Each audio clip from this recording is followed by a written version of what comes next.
항상 당신이 감정적으로 힘들 때는 곁에 있어주지만 당신이 조금이라도 감정을 보이면 사라지는 남자. 혹시 그런 사람을 아시나요? 그는 위기 순간에만 당신을 찾고 기분이 안 좋을 때 메시지를 보내며 당신과 대화하는 걸 좋아한다고 말하죠. 하지만 미래에 대한 계획은 말하지 않고 그의 삶에 당신을 진심으로 포함시키지도 않아요. 이상하죠? 그는 당신을 특별하게 느끼게 만들지만 동시에 모든 게 텅 빈 듯한 느낌을 줘요. 마치 며칠 동안 기분이 나아지기 위해 당신의 에너지를 빌려 쓰는 것처럼요. 그러다 보면 당신은 이렇게 묻게 돼요. 그가 정말 나를 좋아하는 걸까? 아니면 다른 것을 기다리는 동안 나를 감정적인 지지대로만 이용하는 걸까? 이런 상황은 생각보다 훨씬 자주 일어나요. 더 심각한 건 이런 남자들이 자주 반복하는 말들이 있다는 거예요. 우리는 종종 그 말을 애정 표현으로 착각하지만 사실은 당신이 진심으로 사랑받고 있는 게 아니라 편안한 도피처로 이용당하고 있다는 신호예요. 그리고 이걸 깨닫는 건 그를 미워하라는 뜻이 아니에요. 당신의 에너지, 자존감, 진동을 보호하고 당신의 삶에 들어오는 것을 선택하는 힘을 기르는 거예요. 이 말들이 당신 가슴에 와닿았다면 지금 바로 이 영상을 좋아요 눌러주시고 채널도 구독해주세요. 왜냐하면 지금부터 나올 이야기는 당신의 눈을 뜨게 할 수 있고 오늘부터 당신이 사랑을 끌어당기는 방식 자체를 완전히 바꿔줄 수 있으니까요. 너의 바이브가 좋아. 너는 나를 편안하게 해. 하이말 칭찬처럼 들리죠. 심지어 다정하게 느껴질 수도 있어요. 하지만 이런 말을 하는 남자가 절대 헌신하지 않고 진심을 열지도 않으며 당신과 어떤 것도 함께 만들어가려 하지 않는다면 그 말 속에 위험이 숨어 있어요. 그가 진짜 말하고 있는 건 이런 거예요. 당신은 그의 감정 쓰레기통이 됐다는 것. 그의 세상이 혼란스러울 때 당신은 그의 평화예요. 아무것도 잘 풀리지 않을 때 당신은 그가 도망칠 수 있는 안전지대예요. 하지만 그는 다시 강해지면 떠날 거예요. 여기서 문제는 당신이 차분하고 섬세하며 좋은 에너지를 가진 여성이라는 게 아니에요. 문제는 그것만 원한다는 것. 그는 당신을 돌보고 싶어 하지 않아요. 깊이 알고 싶어 하지도 않고 진심으로 얽히고 싶어 하지도 않아요. 그는 당신이 주는 편안함만 원할 뿐이에요. 그는 당신을 자신의 인생 속 한 장면의 휴식으로만 보고 있어요. 하지만 당신은 누군가의 이야기 속에서 휴식이 아니에요. 당신은 존재 그 자체의 힘 전체 여정이에요. 그가 나쁜 날에만 나타나고 힘들 때만 당신을 찾고 필요할 때만 당신을 소중히 여긴다면 그건 사랑이 아니라 편리함이에요. 그리고 그것은 당신의 에너지를 빨아가고 당신을 내면에서 지치게 하며 당신이 마땅히 누려야 할 인생을 늦추게 만들어요. 지금은 뭘 원하는지 잘 모르겠지만 너랑 있는 건 좋아. 이 말은 감정적 책임을 지고 싶지 않은 사람의 전형적인 변명이에요. 그는 이 말을 마치 정직하고 솔직하고 당신의 감정을 존중하는 것처럼 포장하지만 사실 그는 두 가지를 모두 갖고 싶어 해요. 당신의 지속적인 존재, 그리고 아무것도 주지 않아도 되는 자유. 그는 자기가 뭘 원하는지 모르겠다고 말하지만 실제로는 너무도 정확하게 어디까지 갈지 계산하고 있어요. 다가오고 유대감을 만들고 감정을 자극하고 당신을 휘감죠. 그리고 당신이 점점 더 많은 걸 바라기 시작하면 상호성, 명확함, 진심을 원하게 되면 그는 늘 똑같은 말로 물러나요. 아직 준비가 안 됐어. 잠시 멈추고 상상해 보세요. 단 하나의 메시지로 그의 마음속에 강렬한 욕망을 일으켜서 하루 종일 당신 생각을 멈출 수 없게 만든다면 어떨까요? 저의 독점, 이북, 90개의 매혹적인 메시지에서는 지루한 심리 게임 없이도 진정한 끌림과 깊은 연결을 만들어내는 방법을 알려드려요. 당신의 대화를 완전히 바꾸고 그가 끊임없이 당신을 생각하게 만들고 싶다면 지금 댓글의 링크를 클릭하고 바로 시작하세요. 이 문장은 특히 위험해요. 왜냐하면 당신 안에 의심을 심기 때문이죠. 내가 인내심을 가지면 그는 변할까? 그는 그저 시간이 필요한 걸까? 내가 예외가 되어서 그가 진지한 관계를 원하게 만들 수 있을까? 그리고 당신은 기다려요. 또 기다리고 계속 기다려요. 그동안 그는 당신의 존재, 헌신, 에너지를 즐기면서 단지 부스러기만 던져줘요. 당신이 곁을 떠나지 않을 만큼만. 하지만 안정감을 줄 만큼은 절대 아니에요. 그 기다림 속에서 당신은 자신을 잃어가요. 그의 시간에, 그의 욕망에, 그의 공허함에 맞춰 자신을 계속 바꿔가죠. 하지만 당신의 시간은요, 당신의 명확함은, 당신의 바람은요, 어떤 남자가 자기는 뭘 원하는지 모르겠다고 말하면서도 계속 당신을 찾는다면 그는 당신에게서 무언가를 빼앗고 있는 거예요. 그는 당신의 확신을 이용해서 자신의 불확실함을 유지하고 있는 거예요. 그건 공정하지 않아요. 당신은 연습용 초안 임시 플랜이 아니에요. 그가 온전히 올 수 없다면 멀리하는 법도 배워야 해요. 그리고 다음 문장은 겉보기에 더 부드럽게 들리지만 똑같은 함정을 안고 있어요. 넌 정말 멋진 사람이야. 문제는 나야. 마치 그가 고귀한 책임을 지는 것처럼 당신을 보호하는 것처럼 느껴지죠. 하지만 사실 이 말은 단지 책임을 회피하는 또 다른 방식이에요. 그는 당신을 우러러보는 척하면서 넌 나에겐 너무 과분해. 동시에 자신이 성장해야 할 책임을 회피해요. 왜냐하면 정말로 자기가 문제라고 믿는다면 변화를 위해 무언가를 했을 거예요.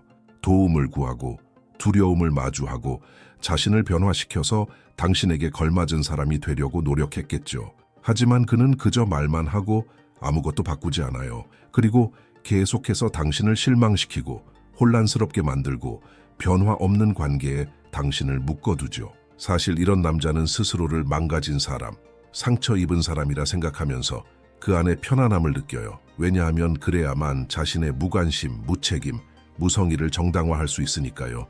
그는 로맨틱한 악당을 자처하면서 당신은 그를 치유하고 이해하고 구해주는 영웅이 되려 하죠. 하지만 기억하세요. 당신은 누구를 구하기 위해 존재하는 사람이 아니에요. 스스로를 돌볼 의지가 없는 사람을 보살펴야 할 책임도 없어요. 당신은 당신을 위해 싸울 줄 아는 사람, 자신의 상처를 변명 삼지 않는 사람을 만날 자격이 있어요. 그리고 여기 가장 매혹적인 문장 중 하나가 등장합니다. 우리 사이엔 영적인 연결이 있어. 이 말은 소름이 돋고 감동적이며 당신 안의 어떤 깊은 부분을 건드려요. 왜냐하면 누가 초월적인 사랑을 원하지 않겠어요? 영혼을 울리고 마치 별들에 의해 쓰인 것 같은 사랑을요. 문제는 이 영적인 연결이라는 개념이 진짜 헌신의 부재를 감추는 그럴듯한 환상으로 전락할 때예요. 연결은 분명히 존재해요. 당신도 느끼고 그도 느끼죠. 하지만 그건 충분하지 않아요. 영적인 연결이 성숙함, 존재감, 충실함을 의미하지는 않아요. 다른 차원에서는 연결되었지만 현실 세계에서는 철저히 실패하는 사람들이 정말 많아요. 일상에서, 태도에서, 실천에서 말이에요. 그리고 보이지 않는 유대가 있다고 해서 당신이 필요할 때 사라진다면 그게 무슨 소용이 있을까요? 당신이 울 때 나타나지 않는다면, 무언가 확실한 결정을 내려야 할 순간에 도망친다면, 진짜 연결은 에너지나 강도, 멋진 말들만으로 유지되지 않아요. 행동, 존중, 함께하려는 의지 위에 세워져요. 영혼의 사랑이라면 존재의 사랑이기도 해야 해요. 선택의 사랑, 함께 쌓아 올리는 사랑이어야 해요. 그가 영적인 연결을 말하면서도 당신과의 관계에 헌신하지 않고 당신의 시간을 존중하지 않으며 아무것도 책임지지 않는다면 그 연결은 정말 존재하더라도 순간적일 뿐일 가능성이 커요. 잠깐의 반짝임, 그에게 편할 때만 찾아오는 감정일 수 있어요. 당신은 어떤 영적 피난처가 아니에요. 당신은 현실에 존재하는 여성이고 당신만큼 현실적인 사랑을 받을 자격이 있어요. 그리고 그가 이렇게 말할 때 나는 항상 너에게 의지할 수 있어. 이 말은 달콤하게 들리죠. 감사의 표현처럼요. 하지만 또 한 번 이 말 역시 균형이 깨진 관계를 숨기고 있을 수 있어요. 누군가에게 힘이 되어주는 건 분명 아름다운 일이에요. 하지만 그것은 서로 의지할 수 있을 때만 의미가 있어요. 당신도 기댈 수 있어야 하고 그 마음이 상호적이고 가벼우며 진실할 때요. 하지만 당신이 그의 감정적 기반이 되어버리고 그가 힘들 때마다 당신을 찾으며 위로받고 다시 일어서고, 그런데 정작 당신이 필요할 땐 그가 없고, 이건 감정적 과부하라고 불러요. 당신은 그의 안전한 항구는 될 수 있어요. 하지만 당신이 바라는 건 목적지잖아요. 그는 당신에게 기대고 회복한 뒤 떠나버리고 당신은 그 자리에 남아 모든 걸 지탱하려 애쓰죠. 언젠가는 그가 당신의 진짜 가치를 알아주길 바라면서요. 하지만 그가 알아채는 건 단 하나예요. 당신이 항상 거기 있다는 사실. 언제나 준비돼 있고 언제나 단단하게 버티고 있다는 것. 그건 그를 안일하게 만들어요.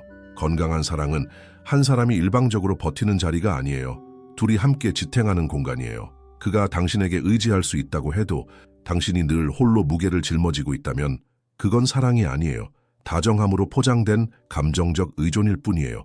당신은 누군가에게 기대어 쉴 수 있는 그런 사람을 만날 자격이 있어요. 인생이 무겁게 느껴질 때 당신 곁에 단단히 서 있을 사람을요. 당신을 파트너로 보는 사람을요. 고정된 지지대가 아닌, 왜냐하면 사랑은 지칠 때까지 나를 희생하는 게 아니에요. 서로가 함께 강해지는 공간을 함께 만들어가는 거예요. 누구 하나가 자신을 지워야 할 이유는 없어요. 그리고 그가 이렇게 말할 때 넌 나를 누구보다 잘 이해해. 이건 강력한 말이에요. 그리고 위험하기도 해요. 왜냐하면 이런 말을 들으면 당신 안에 있는 감정적 연결 본능이 곧바로 반응해요. 그는 당신이 깊은 유대감을 중요하게 여기고 특별하고 유일한 존재가 되길 바란다는 걸 알고 있어요. 하지만 이런 말이 현실적인 헌신 없이 등장한다면, 그가 미래 이야기를 회피하거나 당신이 필요할 때 곁에 없는 상황이라면 이 말은 감정적 덫으로 변할 수 있어요. 그는 이 말을 이용해 당신을 그 자리에 붙잡아 두려고 해요. 끈을 유지하고 희망을 갖게 만들죠. 아무도 나를 너처럼 이해하지 못해 라고 말하면서 당신을 감정적으로 높은 자리에 올려놓지만 정작 노력은 하지 않아요. 그는 이해받고 지지받고 위로받는 혜택은 원하지만 당신에게 그만큼을 주지는 않아요. 당신은 결국 시간과 에너지, 감정을 쏟아붓게 됩니다. 하지만 그 사람은 당신에게 가장 기본적인 것도 주지 않아요. 명확함, 상호성, 그리고 헌신. 그러니까 부드럽게 들어주세요. 당신을 누구보다 깊이 이해하는 사람이라면 그건 말로만이 아니라 행동으로 보여줄 거예요. 당신을 안전하게, 소중하게, 존재감 있게 느끼게 해줄 거예요. 그가 필요할 때만 아니라 언제나. 그리고 가장 중요한 게 뭔지 아세요? 당신은 누군가의 인생의 사랑이 될 자격이 있어요. 일시적인 감정적 위로나 도피처, 혼란 속의 잠깐의 평온이 아니라요. 당신은 위로만 해주기 위해 태어난 게 아니에요. 당신은 선택받고 사랑받고 존중받기 위해 태어났어요. 당신은 애써 쫓아다니거나 자신의 가치를 증명하려 애쓰거나 어떻게든 이해받으려 애쓸 필요가 없어요. 당신은 이미 지금 이 순간 충분히 소중한 사람이에요. 진짜 인연인 남자는 자신이 필요할 때만이 아니라 매일같이 진심으로 당신을 바라볼 거예요. 그러니까 만약 어떤 남자가 외롭거나 길을 잃었거나 그냥 기분이 나아지고 싶을 때만 나타난다면 그건 우주의 사인이라고 생각하고 자기 자신을 더 사랑하며 앞으로 나아가세요. 왜냐하면 당신이 찾고 있는 사람도 지금 당신을 찾고 있으니까요. 그리고 그는 반드시 올 거예요. 믿으세요. 이 영상이 당신의 마음에 닿았다면 지금 깊게 숨을 들이마시고 당신 자신과 약속하세요. 당신의 평화와 당신의 빛과 당신의 감정적 자유와 함께 살겠다고요. 그리고 좋아요도 눌러주세요. 이런 콘텐츠가 당신에게 도움이 된다는 걸 제가 알 수 있고 진심을 담아 계속 만들 수 있는 큰 동기가 돼요. 아직 구독 안 하셨다면 빨간 버튼 클릭하고 종 모양도 눌러주세요. 매주 새로운 영상이 올라오니까요. 당신이 더 강해지고 건강한 관계를 끌어당기고 끌어당김의 법칙을 인생에 적용할 수 있도록 도와드릴게요. 당신의 여정은 가벼움과 의식과 진짜 사랑으로 채워져야 해요. 함께 걸어요.